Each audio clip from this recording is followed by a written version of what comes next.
33,000 foot से बगैर parachute के गिरने वाली खातून कैसे जिंदा बच गई। इंसान कितनी बुलंदी से गिरकर जिंदा बच सकता है। वैसे तो 1 या 2 मंजिला इमारत से नीचे गिरना भी जानलेवा साबित हो सकता है, मगर एक खुशकिस्मत खातून 33,000 फुट की बुलंदी से गिरकर भी बच गई थी। जी हाँ, वाकई सर्बिया में पैदा होने वाली एयर होस्टेस वेस्ना वेवलोक 26 जनवरी 1972 को स्टॉकहोम से बेलग्राद की जानिब सफ़र करने वाले त्यारे से इतनी बुलंदी से ज़मीन पर गिरी थी। दर हकीकत ये अपनी नौयत का अजीब आलमी रिकॉर्ड है, जिसमें कोई 33,330 फुट की बुलंदी से बगैर पैराशूट के गिरकर जिंदा बच गया।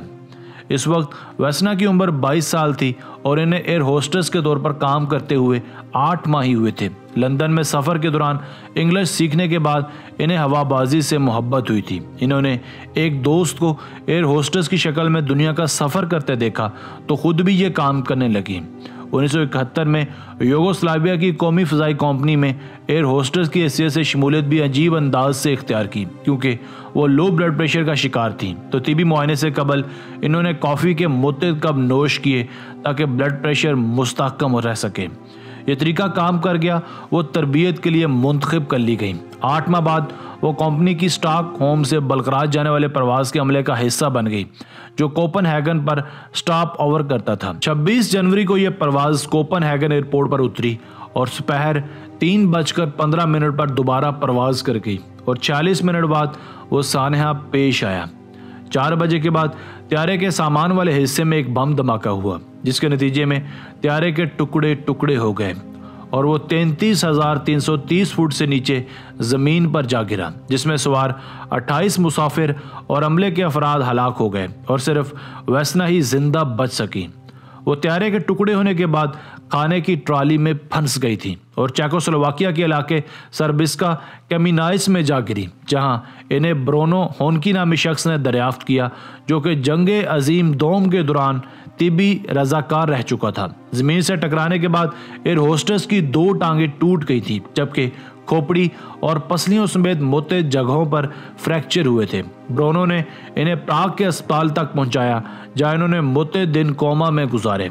खोपड़ी के फ्रैक्चर के साथ वसीना को ब्रेन हैमरेज भी हुआ था, जिससे यादाश्त गायब हो गई थी और वो 1 माह तक कुछ भी याद न कर सकी। बस ये याद था कि वो प्रवास के दौरान मुसाफिरों को खुशामदीद कह रही थी। ताहम अस्पताल में वालिदैन को देखने के बाद इनकी यादाश्त किसी हद तक वापस आ गई, जबकि अस्पताल में 10 माह तक गुजारने के बाद वो फिर चलने फिरने लगी। डॉक्टरों को तवक्को नहीं थी कि कोमा से उठने के बाद वो ज़्यादा अरसा जिंदा रह सकेगी, मगर खातून ने सबको हैरान कर दिया। चहलकदमी के दौरान पहली चीज़ जो इन्होंने मांगी वो सिगरेट थी, जबकि सेहतयाबी का अमल मुख्तसर और बहुत ज़्यादा कामयाब साबित हुआ। मारीन का कहना है कि त्यारे में खातून की पोजीशन ने धमाके के बाद गिरने के दौरान ज़िंदगी बचाने में मदद दी। वो इस वक्त त्यारे के पिछले हिस्से में खाने की ट्राली में फंस गई थी और जहाज़ का वो हिस्सा जहां गिरा वो लकड़ी और बर्फ़ से भरी पहाड़ी पर इलाका था, जबकि लो ब्लड प्रेशर के आर्जे में ज़मीन से टकराने के असर से दिल को बचाया। अस्पताल से फारिग होने के बाद वो एक बार फिर एयर होस्टेस के तौर पर काम करने लगी थी और 1990 में एहतजाजी मुजाहरों में शिरकत पर इन्हें बरतरफ कर दिया गया। 2008 में न्यूयॉर्क टाइम्स से बात करते हुए इन्होंने कहा कि मैं बुरी तरह टूट फूट का शिकार हो गई थी और डॉक्टरों ने मुझे फिर से जोड़ा। किसी को तवक्को नहीं थी कि मेरी ज़िंदगी इतनी लंबी होगी। 1985 में इनका नाम Guinness book of world records में इतनी बुलंदी से पैराशूट के बगैर बचने वाले फ़र्द के तौर पर दर्ज किया गया। यादाश्त मुतासर होने के बाद खातून को त्यारे से गिरने या धमाके के बारे में कुछ याद नहीं रहा। इनका इंतकाल 66 साल की उम्र में साल 2016 में हुआ।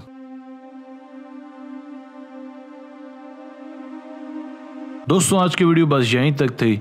ऐसी मज़ीद दिलचस्प और मालूमाती वीडियोस देखने के लिए हमारे चैनल आसिफ अली टीवी को सब्सक्राइब कीजिए और अपनी राय का इजहार कमेंट सेक्शन में लाजमी कीजिएगा। हमें आपकी राय का इंतज़ार रहेगा। अगर आपने अब तक हमारा channel Asif Ali TV subscribe नहीं किया तो जल्दी से कर लें, क्योंकि हम आपके लिए ऐसी दिलचस्प वीडियोज़ लेकर हाजिर होते रहा करेंगे। मिलते हैं एक नई वीडियो के साथ। अपना बहुत सारा ख्याल रखिएगा। अल्लाह ने के बाद।